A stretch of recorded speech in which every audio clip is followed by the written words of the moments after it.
Why should a modern woman even be looking at numerology for herself today? So, what core frequency you radiate, that's what you end up attracting in life. Let's do a quick combination. Favorite celebrity in Bangalore is Virushka. So, numerology is nothing but a tool to help you understand your shadow self, your strengths, your weaknesses. Yeah, I hope you're listening. This is the year. Hello, everyone. Welcome to IEL Talks. This is episode 8, and I am Chani, the head of IEL. This is a Valentine's Day special, and we have a very interesting topic to be discussed today. So, when my team came up with this topic to me, and I was actually very skeptical, to be honest, it's the topic of numerology, right? And the first thing we said is, hey, we're into dating. People are talking about commitment and issues they're having with compatibility. How do these worlds connect? But the more we spoke with our members and people who are going through this dating journey, we realized that the way they're approaching relationships, there are multiple angles and facets to it, which we've not even explored yet. So, to explore this, I actually have an expert with me today. The guest for today is Sheila Bajaj. Welcome, Sheila. Welcome to IEL Talks. Thank you so much. Sheila is actually a hypnotherapist, a celebrity numerologist, as well as a spiritual transformation coach. We're so excited to explore multiple topics with her today, and I will let her get started. Let's start from the beginning, right? Yeah. For anyone who's scrolling through social media today, why should a modern woman even be looking at numerology for herself today? If you're traveling to a certain city, you want to make sure that the temperature is ideal for you. If it's going to be too cold, then you need to carry something to help you with that cold if you're not very tolerant to it. So it's just for creating ease in your life and creating that tailwind in your life. It's not something you completely depend on. You're not going to not take that decision of traveling because the weather is bad, but you're going to be well prepared for it. So Yeah. numerology is nothing but a tool to help you understand your shadow self, your strengths, your weaknesses, so that you understand how you behave in a relationship, and similarly understanding how the other person is. So it Wow. just helps you go a little deeper, not just look at something on a surface level. Like, this entire episode is actually because we're super curious about this space and we've never explored it. So, one thing is numerology. The other, I know that there are multiple fields of study like astrology and the zodiac signs, as tarot. How do these worlds connect? If you could just help our viewers understand where this stands. Love this question. Like the way you look at numerology as a modality, as a tool to understand yourself deeper, to understand what energy you are, what you attract, what you repel. Astrology is another one to understand different phases of your life, what this planet is contributing to you. The different phases and the planetary changes gives you a design of what the journey of your life is going to look like. What does the next 1 year look like? So I tell people, don't let astrology or numerology or any of these modalities which are here to help you, Correct. give you the tailwind, you Correct. use it to your advantage instead of Victimizing yourself. exactly making Yeah. it becoming like a weakness. Yes. Yeah. It's not about being victim to it or saying, now this is destined, I can't do anything about it, but probably using those tools to inform your life as you're moving forward and taking your learnings as you go through it. Let's say if I want to understand my own number, right? How would I go about understanding what number works for me? And then how should I be using it in my relationship today? First of all, how do you calculate your numbers? Now, we have two numbers that give us data about ourselves. The first metric is your birth number, which is called your Mulang. Let's say you're a 14th born, so you're a number 5. If you're 11th born, you're a number 2. Got it. Then there's a Bhagyank, which is the full number. So your life path number is your date, month, and year of birth all added up together. Now, whenever I talk about numbers and characteristics, it applies to both birth number and life path number. You'll have characteristics of both. Now, your birth number is more like your personality, and your life path number also determines your personality, but largely also talks about your purpose in life. But you will have properties of both numbers. Wow. So every number has like their energy, and we could go through understanding what each number does for each Wow. person. So let's say my birth number is 1, it's first, I'm born on the first, and my life path number is 9. What does that mean? So being a number one person in general is very, very authoritative. They have a mind of their own. Their willpower is their biggest strength. You're always in that position of guiding someone else, throwing light on their path, because they rule by the sun. Correct. And that's what the sun does, Oh, is yeah. throwing light on everyone's life. Right. They will shine in whatever they do. Like, even if you're a homemaker, you're a phenomenal homemaker. Nice. You will be known for what you do. The energy of love and passion is a very important aspect for a number one. Wow. Does that resonate with you? Yeah, I'm thinking of everything. And as a combination, being a number 9, you're like, justice and being fair is very important to you. It's Yeah. not about who's right. You can't handle injustice being delivered to someone else. They're not doing something meaningful in their life. They're hermits, essentially. They feel either very agitated, a lot of, like, they get a bad temper, they become restless, they get anxious, and their mental health is not very great. So they need to channel their energy for, like, humanity, for a bigger purpose. If you look at a lot of world leaders who are really good at and known for what they do, they were all ruled by a number 9 somewhere. Like Nelson Mandela, you look at Gandhi, they channeled that energy of Mars into their purpose. So, getting to the relationship part, like you mentioned, depending on who you are, first you understand that, and the next step is who are you going to be compatible with. So, what kind of combinations have you seen work really well? And maybe the spicier part of the conversation is the ones which are always dramatic combinations. I think it's very important, before we look at which number is compatible with Yeah. who, I think it's very important to understand what each number, how they behave in Absolutely. general. Yes. So, for example, let's start with number 1. Like, a Correct. number 1 person is extremely, like, very sure in a relationship. One, they are the strength. They are like the pillar. So depending on which number they are paired with, a number 1 person will always provide that security, stability, grounding, perspective, the future vision of the relationship. So if people are looking at a number 1 person as a partner, it's a great place to be. A number 1 person goes very well with most numbers, except a number 8, there's a lot of clash. And there's, with another 1 or another number 5, there could be ego clashes happening. Now, see, having said all of these numbers thing, right? The person and what they've been through, their trauma, their life's journey also plays. Absolutely. We're not all some AI. It's not like, Correct. because I'm a number 1, I'm going to behave like a algorithm. GPT number 1. Yeah, We're yeah. not machines. We are all, bits and pieces of a puzzle put together. So no matter how well you know numbers, like, my son is a number 1 and 9, you're a number 1 and 9, but you both will be very different in many other aspects. Because, nature plays a very important role. Nurture plays a very important role. The other planetary, your time of birth, your astrology, so many other influences play a role, right?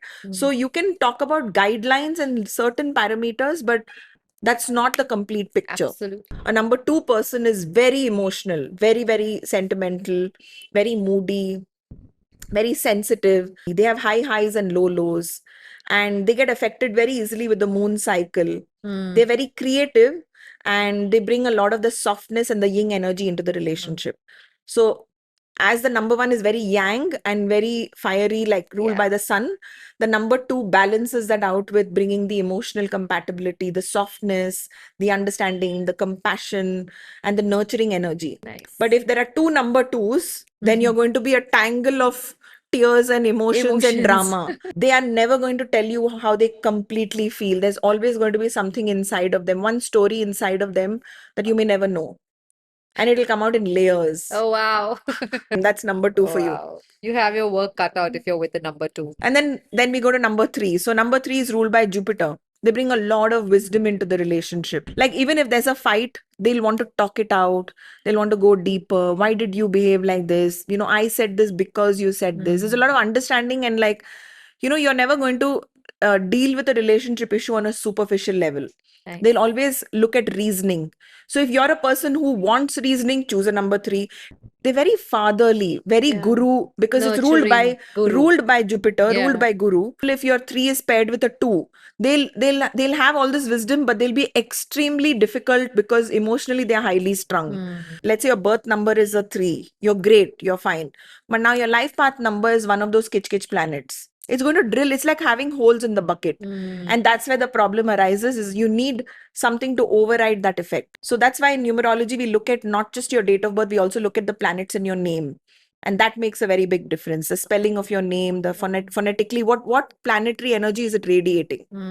And that's why you see a lot of brands and a lot of businesses, a lot of people with different spellings nowadays. That's name numerology. Wow. That's to override the negative effects of your date of birth. So I'll come to number 4. So 4 is ruled by Rahu. People who are ruled by Rahu always end up getting the short end of the stick. They end up attracting people who either use them, will, in friendships, they end up being people pleasers. There's always an imbalance when it comes to relationships. They're generally overgivers, overdoers. And their strong point is that they are very, very good with their mind. Their mind is very sharp. So you can't fool a number 4. Like they gauge energy and they gauge logic and they put all these pieces into their head, because number 4 people fall for illusions sometimes, and sometimes if they do fall for illusions, then they end up becoming super sharp with understanding how illusions work, and then they become very elusive to you. They become an illusion. So a number 4 quality is like extremely crazy. It's like, be very, very careful. A number 4 person is the best person in your life until you hurt them. Wow.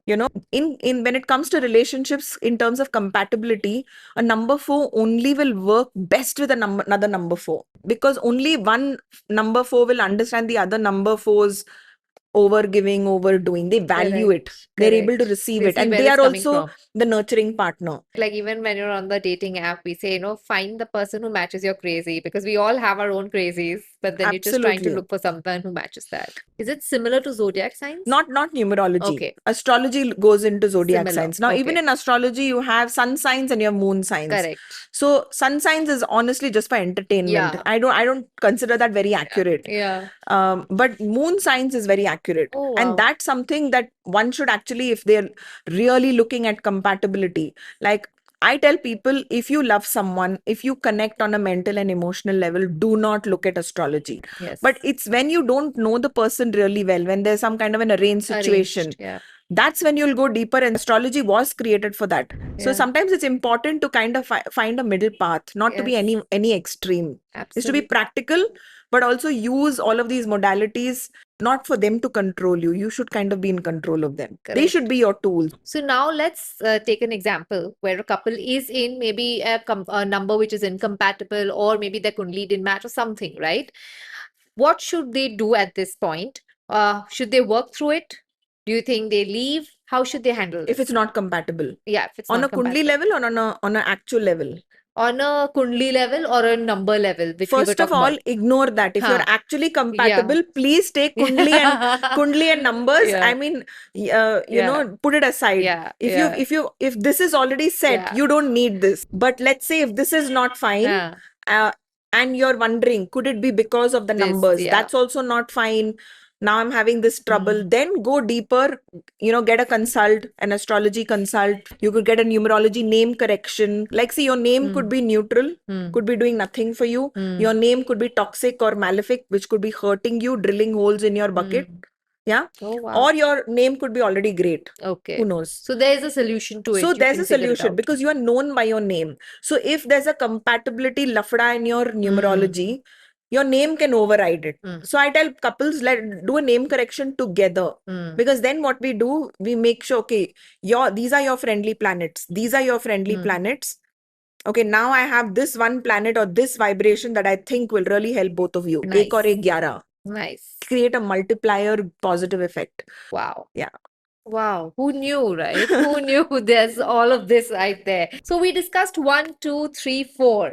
What does 5 stand for? Okay, so 5 is ruled by Mercury, and Mercury is the planet of communication, very intelligent, individualistic. They're very headstrong. They carve their own path. They always go on the road less traveled. And they are like lone rangers. They like working alone. They're very good at heading a team. If you have a number 5 partner, they're always going to micromanage you, tell you where you're going wrong.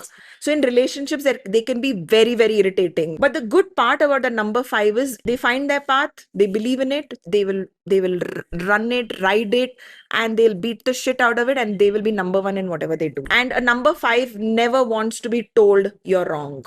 Never wants to be told you need to improve. They don't take criticism very well. They're a little bit thoda dominating. Yeah. So you got to like really manage a number 5 well, like if you got a number 5, you got to like tread a little carefully. But a number 5 is miserable when they are paired with different other numbers, negative numbers. If their energy is coupled with, let's say, a number 9, very, very karmic, they can't handle it. So they need numbers like number 1 or number 3 or number 6. They need a conducive environment. Like one little kitch here and there, they can't handle it. उनका पूरा energy ऐसे drain हो जाता है. So for a number 5 person, they are really great. So as long as they don't have malefic planets, the moment they're coupled with a little bit of malefic planets here and there, their energy is fully fuss. Oh, wow. And because they're so headstrong, they're still stubborn that they still want to be in that rabbit hole. Like they think that they know they're getting ahead, but the planet is constantly draining them out. So number 5 should always, whether you're good in a relationship, not good, you're finding someone, not finding someone, number 5s always need to have a positive, a lucky name. They should override any bad planetary energies with a positive name. Actually, all numbers need to have a good name, because no matter what your number is, let's say you're a great combination, you're a 1 in 6 combination. Okay, you're great, you're flying, your planets are like Zabardast. What if your name is negative? What if your name has a Rahu energy or a Shani energy? What if that has a Ketu energy? Immediately you're like, you won't resonate with anything that I'm saying. You'll be like, "Aisa bakwas hai," because your name overrides your date of birth always. Wow. So you'll not resonate with any of this. Like number 6 people, when I say number 6 is really, lucky with money, with growth, with travel, they attract, they're like magnets for success. You tell a number 6 that and then they don't resonate with it, there's always 100%, like I can take a bet on it. Usually there's a glitch in their name. Or the other planet that they're paired with. It will be a malefic planet. And even when it comes to relationships, number 6 look different. Like number 6 have that energy of Venus. Venus is the planet of love. So even when it comes to like giving people like marriage dates and stuff, we prefer to give them a date which has a very strong Venus energy. Venus is very exalted because that's the energy you need for marriage. Wow.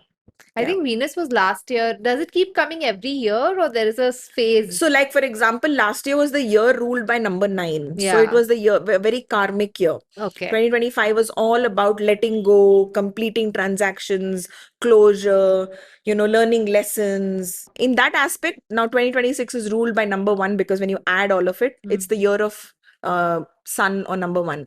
But we also look at the Chinese aspect of it. It's also the year of the fire horse. Oh. So it's the year of like momentum, growth, achieving your goals, fiery energy. Nice. So everything that you want to create, like you want to get into a relationship, you want to start the process, you want to get married, you want to get engaged.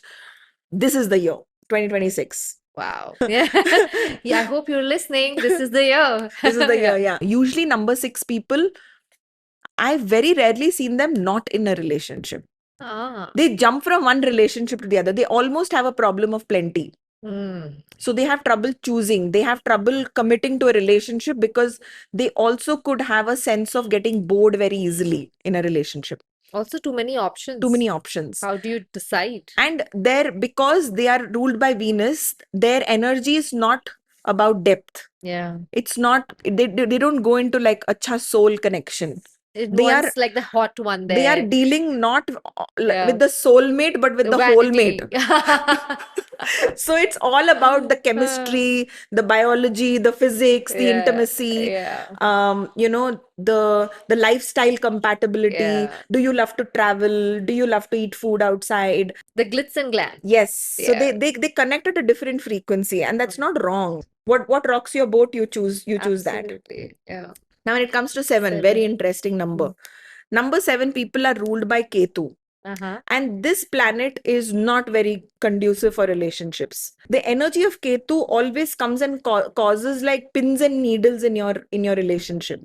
So if you look at a lot of divorces, even in Bollywood, like even a Hrithik Roshan, even a Karishma Kapoor, you'll notice either a number 7 will always struggle with getting into a relationship. That's the first thing. Finding that person in their life, very difficult. Second thing is, once they find that person, then getting like commitment is a challenge. Okay, commitment ho gaya, I've crossed that bridge. Then parents will be one kitch, one drama. Then parents are okay, then some other issue will come up. And if all goes well and they get married, okay, there will always be that Ketu energy, and they are very, very prone to separation. It's like an energy that doesn't tolerate conjugal bliss. It's like it repels. So, which is why a number 7 person, it's almost like mandatory for them to have all the possible remedies to activate their Venus energy. So, the Ketu energy just causes misunderstanding, causes kitch even in friendships. It's like even if you go to do something good, be prepared. It's going to go get convoluted, come Boomerang. back on you, Yeah. and come back as a blame. So, Ah. number 7 people should stay away a little bit from politics. They can get into conflict. They have to put a lot of effort also in a relationship. So if you're a number 7 and you're wondering, Arey, why hasn't it happened? It's because you've probably Venus is like dur bhag gaya hai Venus. Usko wapas lao. Like, nahi hai to activate it somehow. You can wear a stone, you can wear a yantra, you can do name correction, you can activate the southeast of your house, keep a purple pot, keep an orgonite, keep something that's an energy generator which increases energy in the Venus sector of your house. So interesting. I hope all the Ketus are listening to that. But yeah, what's their hope? What's their silver lining? I've seen a lot of number 7s who have fixed their energy and are in very happy relationships. But it's Nice. just that, yeah, they got to put that little extra effort. So they just got to work a little harder and they're going to add those extra energies to help them find the right partner. Interesting. Then Yeah. comes number 8. Number 8 people if you're in a relationship or you marry a number 8, be prepared. All of your life lessons, soul lessons, all the possible things that you need to learn. It's like you're entering the school of life, them as well as you. Oh wow. They also evolve in the relationship a whole lot, and you also evolve with them. So it's very important if you're considering a number 8, definitely one, get a name correction so your planets override the kitch of the number 8. I tell people Yeah. number 8 is like slow squats. Have you ever done slow squats? Yes. Yeah, they're painful, right? It's like, Yeah. oh, I feel like you're Oh dying. God. Yeah, so number 8 tests you like that. It's like one Yeah. Agni Pariksha, one Uh-huh. after another. Uh-huh. So if a person is in a relationship with a number 8, it's actually advisable for them to get an astrology consult to look at what is the karmic lesson in the relationship. Second, also go a little deeper into your Akashic record and see the relationship, like open both people's records, which is actually like your soul's record, which is not very common. Not a lot of people know about Akashic, but my take is get an Akashic reading for both and look at what is the soul's lesson for your relationship. Once you know that, then it doesn't burn you anymore. Wow. It's like little bit like cheat code type. So you got to step up your game. You got to step up your how you deal with the relationship. Correct. If you know that you're a number 8 or you're in a relationship with a number 8. Yeah, at least you know what's coming. So you Yeah. you can brace yourself and you can Brace prepare for yourself. it. Exactly. Yeah. Yeah. And then comes a number 9. A number 9 is Mars, Mangal. They are just, in their energy, they are hermits. They are Nice. givers and seekers of knowledge. They have a spiritual streak to them and a purpose coded in their soul. So if you're a number 9, that person may have something which is a part of their life's calling, which you may not understand. So if you're marrying a number 9 or getting into a relationship with number 9, if at all they are inclined towards a higher calling, you got to be a little in allowance of it. Yeah. And if not, I've usually seen that the other person is removed from their life because they are very frustrated people till they don't follow their life calling. Yeah. And the relationship actually works on a very deep level.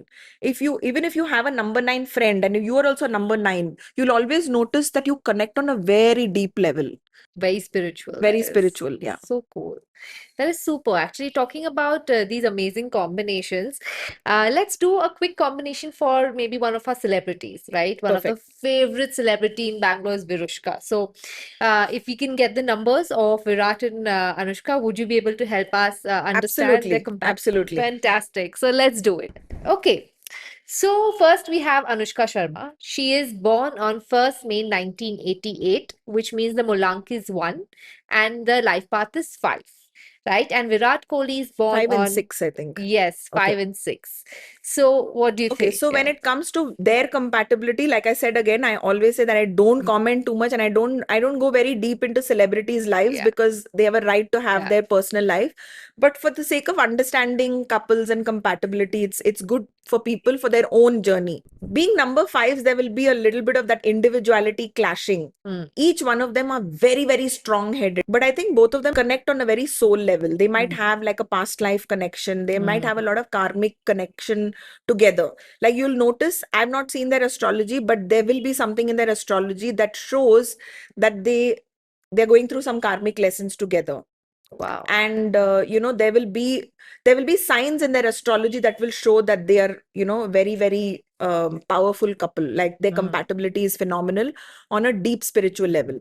So that's why their number 5 and 5 doesn't play tandav. Otherwise, another, like a 5 being in a marriage with another number 5 is constant tamasha, Nice. constant ego clashes, because 1 5 cannot handle the individuality of another number 5. 5 Now, was Mercury, right? Mercury. Okay. And they're very headstrong. So Yeah. what happens is that a 5 person, unless they have something that grounds them so deeply spiritually, like as a Yeah. person, Virat Kohli is very, very grounded, and so is Yes. Anushka. Yes.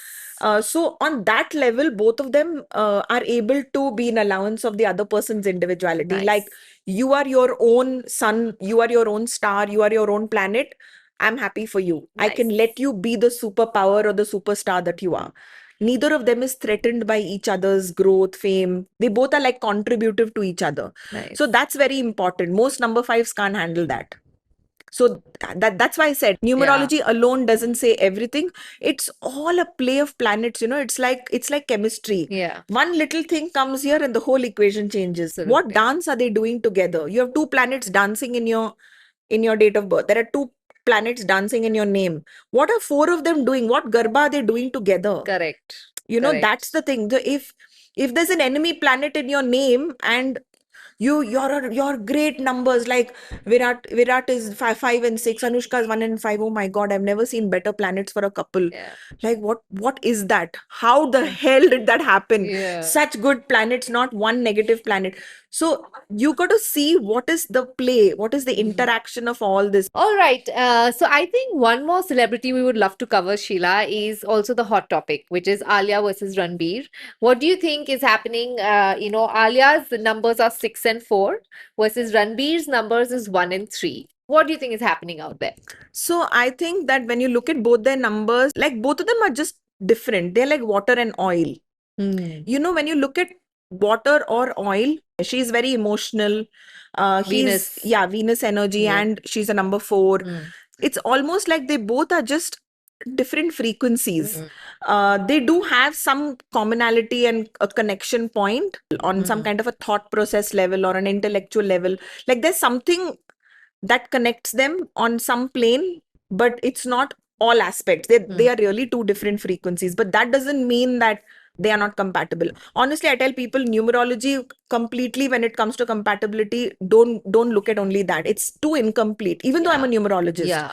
Like in all fairness, please look at the person's astrology, go a little deeper, do maybe an Akashic reading, and look at the life lessons, learning lessons. Are you completing some karma with this person? And you see in your kundli that both of you have this connection. When I'm doing a compatibility, you both are building something, then it shows like a growth combination. And that's very important to find with astrology as well as numerology. But Got I it. would prefer looking at their astrology to really know what's going on there.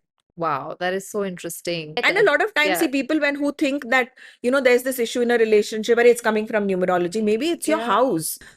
If you have some kind of a issue in your house, Vastu, in your relationship sector, like your southwest is the most important for relationship in your house. And remember, from all of your life's luck, 33% is your heaven's luck.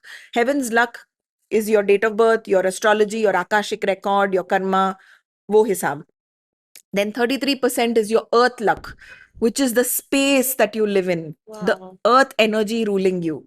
That is 33%. That's 1/3 of your life. Nice. And then there's another 33%, which is your personal luck and your personal energy. What is it that you get in? What is it that you contribute? All of these things have like a percentage of how much they run in your life. And in a marriage or in a relationship, I tell people sometimes we found the glitch is not in astrology, not in numerology, it's in the relationship sector. Someone's not able to find or get into a contributive relationship. There's some issue in their southwest. Hmm. There's some issue in their north, because your north is your opportunity. It's like opportunities come through your north. It's like the mouth of your house, Nice. you know. So Yeah. if your north has a bathroom, you're not even going to meet the right people. If your south is messed up, your south is like the completion sector for it to be fulfilled. So if south has got a bathroom or a kitchen, then it's draining that energy, so your relationships will not culminate into anything. Oh, wow. And your southwest is your actual hardcore relationship sector. If you have a bathroom or you have something ulta seedha there or a drain there, my god, it'll be so much depletion. You'll never be able to get into a committed thing. Like I've seen people, they've just sorted out their southwest, activated it. Sometimes activation is not necessarily doing hardcore remedy. Just add little red, add a red lamp there, you know, Nice. add like some stones there, because it's symbolic of earth energy.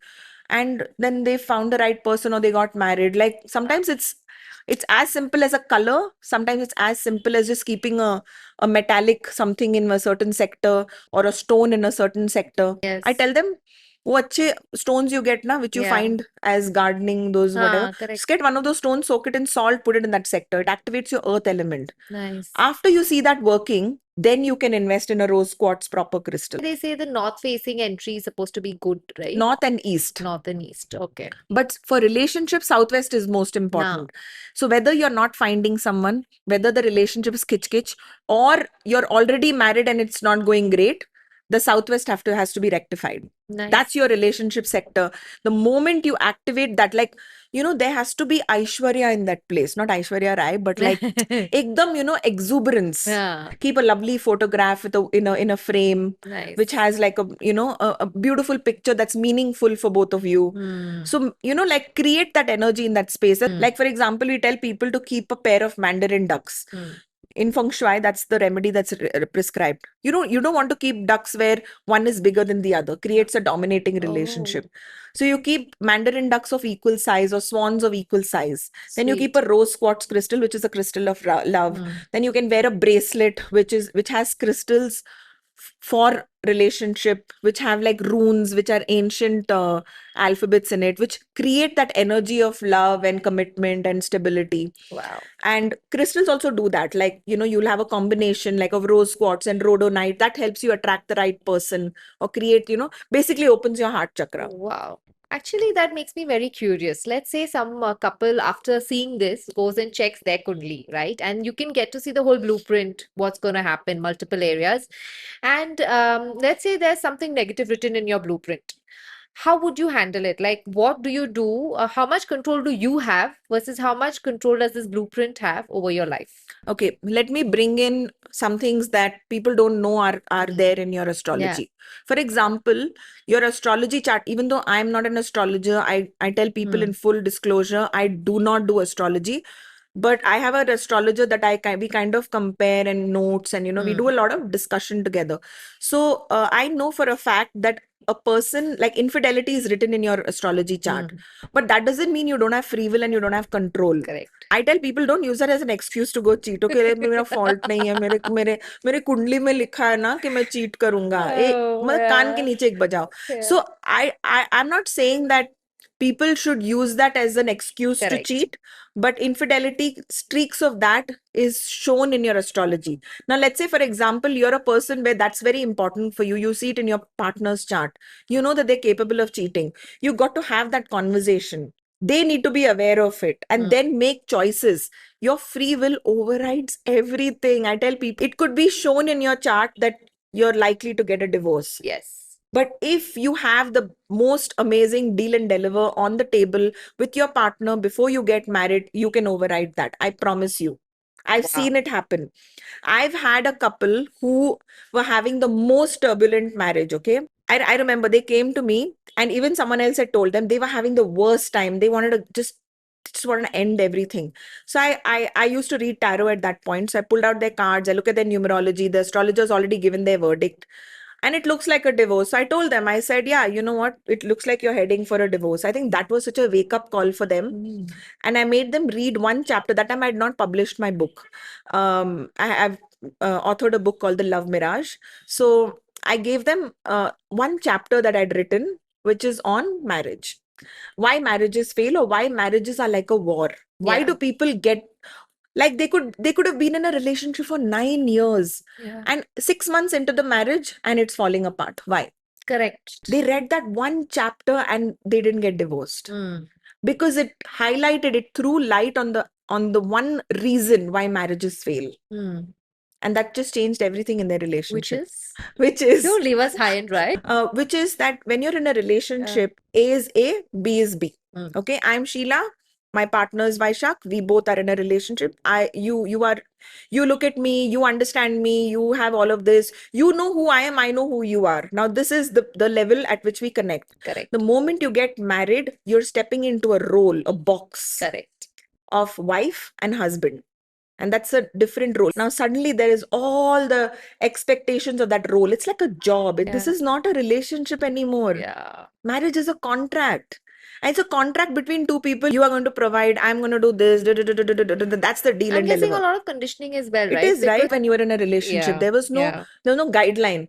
So we are trying to mimic a very old role, exactly. relationship, and contract, Yeah, which was written thousands of years ago when men and women were, having babies left, right, and center with whoever they wanted. correct. And it was to bring structure into society so that, a kid knows who its parents are. And that time, the rules of marriage were written. And now we still follow those old rules. We've not done an update on that. Mm. So that's why marriages go through trouble, because the expectations are still the old rules. Wow. It's Even also the stuff you've observed at home, na? You get the learnings based on how you've seen your mother, how you've seen your father. So you also expect your partner to behave like what you've absolutely, and seen. it's also seeing everything from social media Yeah, to other people's marriages. अरे उसने ऐसे किया, उसने ये photo लिया, उसने ये खरीद के दिया, अभी चलो चलो ये एनिवर्सरी के लिए ये फोटो लेना है. There's a lot of yes, pressure. yes. So it's Performative. performance. Yeah, So it's like everyone feels this pressure of performing. yes. The rules of relationships only have changed. So many levels and layers now, from situationship to like Correct. no labels. ये वो. In relationship, there are a lot of updates I see. Yeah, But with marriage, I don't see people creating their own rules. wow. I feel people need to look at, okay, I'm this kind of person. This should be the rules and the deal and deliver in our relationship. You actually mentioned situationships. Are there Yes. some numbers who are more prone to situationships versus running away No, too I've often? never found that. I don't think Yeah. numerology has anything to do with Nothing it. to do with commitment, fear, all of that. It has to be a lot of conditioning. It is conditioning. Yeah. It comes definitely from parents, from children who have seen Yeah. parents who have realized that maybe this marriage is not working, but Correct. not done anything about it. Like, if you look at millennials, their parents are boomers. So Mm, they were, even if they were in a bad marriage, they didn't get out for the sake of Correct. children. correct. So that's why this generation is very, very averse to commitment and, True. even labels. So the same parents who didn't get out of their toxic marriage or their unhappy marriage for the kids have damaged the children. Yes. And I think that's something that parents need to understand, that, sticking around in an unhappy marriage is going to make your kids commitment phobic. Yeah. And that's what's causing today a Yeah. lot of situationship, no labels. And now there are some more layers before situationship. Yeah, yeah. Dating itself was hedging against the risk of marriage. My But God, it takes. now it's become situation is hedging dating, and now nanoships are hedging situationships. What's So it's- nanoship So now? there are multiple ships that have been created before situationships that Oh count. Lord, see, Yeah, I have some yeah, updates too. I yeah. need to ask my elder son about these It's newer not worth it. We're trying to get rid of them. So- Like, see, in our time, it was very simple. You dated someone, you fell in love, you got married. Yes. If I got into a relationship with someone, you're probably going to end up with that person. Yes. But now I think there's just too many stages. It's a progression. A lot of terms right out बहुत there. गधा मजदूरी है इन बच्चों के Yeah. लिए. Okay. All right. I think we covered a lot of fun things. We actually covered celebrities, we covered numbers, we covered how can you find your Valentine this Valentine. It's been a fantastic episode, Thank Sheila, you. and thank you so much for enlightening us on the various aspects we can look at when we're trying to judge compatibility and relationships. This was episode 8. We have a lot more topics coming up, but that's for the next one. Stay tuned.